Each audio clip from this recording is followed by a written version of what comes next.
మహానాడు కార్యక్రమం తెలుగుదేశం పార్టీ కార్యకర్తలందరికీ కూడా ఒక పెద్ద పండగ లాంటి కార్యక్రమం.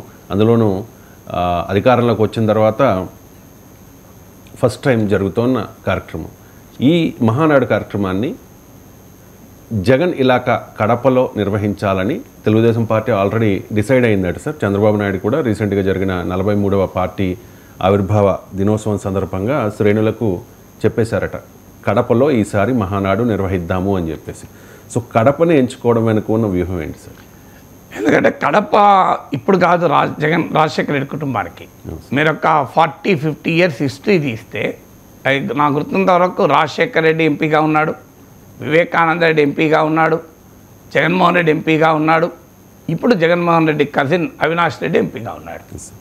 సో ఇది నలుగురు ఎంపీలు ఒక్క కుటుంబం నుంచే. సో కడప అనేది మొదటి నుంచి కూడా ఒక రకంగా రాజశేఖర రెడ్డి కుటుంబానికి లాయల్ స్ట్రాంగ్ హోల్డ్. సో కడపలో గెలవకుంటే ఎక్కడ గెలవరు. నాకు ఇప్పటి గుర్తు లాస్ట్ ఎలక్షన్స్ ముందు కడప సర్వే వచ్చింది, కడపలోనే 2-3 సీట్లు పోతాయని ఫస్ట్ ఎర్లియెస్ట్ సర్వే వచ్చింది. సో అప్పుడు అర్థమైంది సిగ్నల్స్ అనేది ఎక్కడో డిస్టర్బింగ్గా ఉన్నాయని. సో అందువల్ల మీకు కడపలో ఎమ్మెల్యే కూడా ఓడిపోయినట్టుంది. నాకు గుర్తున్నంత వరకు తెలుగుదేశం గెలిచినట్టుంది కదా, మాధవరెడ్డి అమ్జద్ అలీ పాషాను ఓడించి మాజీ మంత్రిని ఓడించి గెలిచినట్టు గుర్తు. సబ్జెక్ట్ కరెక్షన్, వైఎస్ఆర్ కాంగ్రెస్ అభ్యర్థి మాజీ మంత్రి అమ్జద్ అలీ పాషాను ఓడించి. సో అందువల్ల కడప అసెంబ్లీ సీటు కూడా గెలుచుకున్నారు. కడప ఎంపీ సీటు గెలుచుకోలేకపోయినా అసెంబ్లీ సీటు గెలుచుకున్నారు.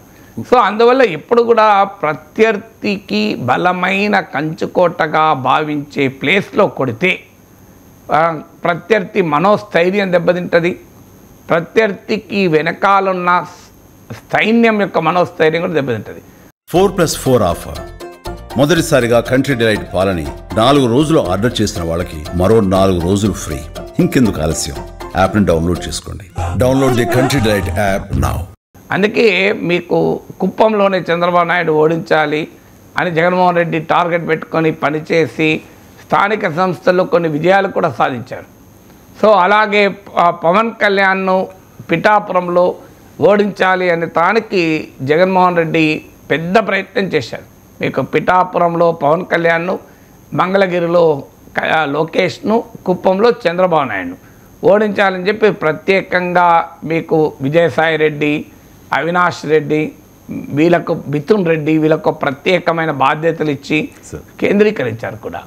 కానీ ఏం జరిగింది, వాళ్ళ మీద పడడమేమో కానీ తనకు 11 సీట్ల పరిమితమయ్యాడు. సో ఇది సహజం. ఇప్పుడు ఈవెన్ పులివెందుల్లో రాజశేఖర రెడ్డి కుటుంబ ఆధిపత్యాన్ని ఛేదించడానికి చంద్రబాబు నాయుడు చాలా ప్రయత్నాలు చేశారు. మీకు బీటెక్ రవి మొదలుకొని అంతకుముందు సతీష్ రెడ్డి అనుకుంటాను. సో వీళ్ళంతా పెద్ద ప్రయత్నాలు చేశారు. సో అందువల్ల ఎప్పుడు కూడా రాజకీయ పోరాటంలో, యుద్ధ తంత్రంలో, రణతంత్రంలో ఉండే ప్రాథమిక సూత్రం ఏంటంటే కుంభస్థలంపై కొట్టాలి. కుంభస్థలంపై కొడితే శత్రు శిబిరాలు కక్కావిక్కలవుతాయి. సో మీకు మహాభారతంలో కూడా ధర్మరాజు ద్రోణాచార్యుడు అడుగుతాడు, నీ కోరింది అలా సాధించి పెడతా అంటే ధర్మరాజును బంధించి నాకు అప్పచెప్పండి అంటాడు దుర్యోధనుడు. నాకు ఎవరినో అప్పచెప్పి అనలే, దృష్టద్యుమ్నుడు సర్వసైన్యాధిపతి దృష్టద్యుమ్నుడు.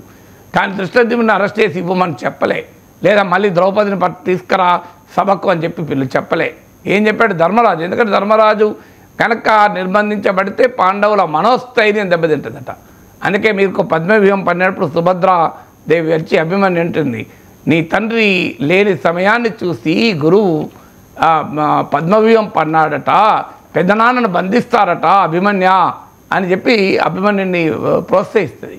సో అందువల్ల ఎక్కడైనా యుద్ధ భూమిలో, యుద్ధ తంత్రంలో, రాజకీయ పోరాటంలో ఒక కేంద్ర స్థలంపై కొట్టాలి. అది సహజంగానే తెలుగుదేశం పార్టీ రాజకీయ వ్యూహం, ఆశ్చర్యపడాల్సింది లేదు. తెలివైన వ్యూహం, కరెక్ట్ అయిన వ్యూహం కూడా. అదే కాకుండా అప్పటిదాకా ఉన్న ఒక 2024 ఎన్నికల వరకు ఉన్న మిత్ ఏంటి అంటే ఎక్కడైనా తెలుగుదేశం బాగా చూపవచ్చు ప్రభావం, కానీ రాయలసీమలో చూపలేదు అని. ఎందుకంటే 2019 ఎలక్షన్స్లో మనం తీస్తే రాయలసీమలో కుప్పంలో చంద్రబాబు నాయుడు, హిందూపూర్లో బాలకృష్ణ, ఇంకొక సీటు గెలిచినట్టున్నది. మనకు 3వ సీటు మీకు కేశవ్ గెలిచాడు అనుకుంటా ఉరవకొండలో లాస్ట్ టైం.